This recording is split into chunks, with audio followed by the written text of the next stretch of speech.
Hello everybody, welcome back to the second video in my morgue theme week. I'm uploading a morgue theme recipe every day from Monday to Friday. So it actually started yesterday with the dog body part treats, which I think are so cool. So I'll link that in the cards if you missed it. But today we are making organ cheese balls. So this is so exciting. They look like, I've never seen an organ in real life, but I feel like they look legit. I don't know. If you actually see one, let me know in the comments down below what you think. But yes, these are basically cheese balls and they are coated, we are covered in pancetta, which gives the flesh colored kind of flesh look to them. So if you are having a creepy Thanksgiving or if you are having like a savory Halloween party, these are perfect. They're so cool. Oh my god. So let's get started.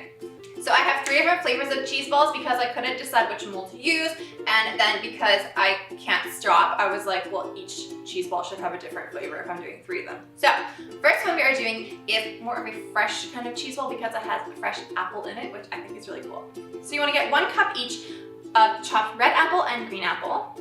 Then mix those together with some cream cheese, some grated orange cheddar cheese, some maple syrup, and some finely chopped pecans, and mix it all together. And then set that aside. For variation 2, we're using some cream cheese, some grated orange cheddar, some Dijon mustard, some black pepper, and some more pecans. Then for variation 3, we're using some more cream cheese, some grated cheddar cheese, but a white and orange mix, as well as some goat cheese and some black pepper. I love this one the most because I love goat cheese. It's like the best flavor ever. And then you want to get your mold and you can spray it with some cooking spray if you like. I didn't and they came out okay, but it's totally up to you whether you want to spray it with cooking spray just in case.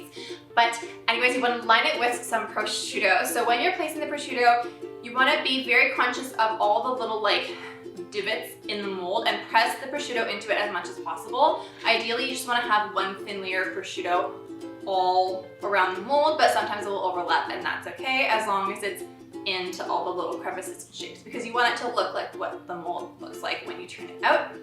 And then once you have your prosciutto laid down, pop the cheese into the mold and press it down pretty firmly to make it get into all the little crevices, and then fold the excess prosciutto over on top. This is kind of like a terrine kind of style. Then you want to cover it with a sheet of plastic wrap and put something heavy on top, and this will just make sure that everything is being forced down, forced into the crevices, forced to make it look like the shape. You can use like a can or anything like that and just pop it on top, and then chill it in the fridge overnight so that the cheese has time to set.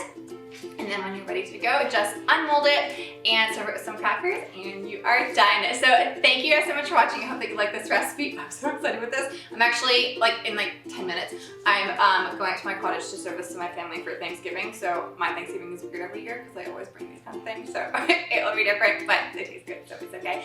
But yes, I love you guys so much. Make sure to stay tuned to tomorrow because tomorrow there is another creepy video coming. It's a fault line cake because those are quite trendy lately. So I wanted to do like a creepy version of that. I'm so excited for you guys to see it. So yeah, anyways, I love you guys so much. I hope you're having a wonderful start of the week, and yeah, I'll see you tomorrow. Bye.